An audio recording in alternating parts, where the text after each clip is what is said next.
কিয়ামতের ওই কঠিন ময়দানে 7 শ্রেণীর ব্যক্তিকে রব্বুল আলামিন তার আরশের নিচে ছায়া দিবেন।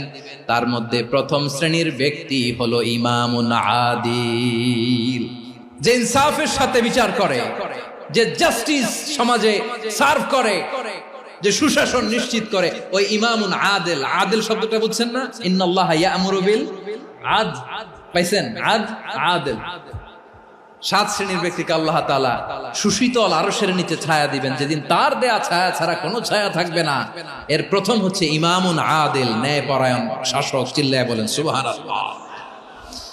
আবার বিশ্বনবী বললেন, ইন্নাল মুকসিতিনা ইনদাল্লাহি আলা মানাবিরা মিন নূর আন ইয়ামিনির রহমান। কিয়ামতের দিন যারা ন্যায় পরায়ণ হিসেবে আল্লাহর সামনে দাঁড়াবে, কিয়ামতের দিন রব্বুল আলামিন তার আরশের ডান দিকে ওই ন্যায় পরায়ণ লোকদের জন্য আরশের ডান দিকে একটা নূরের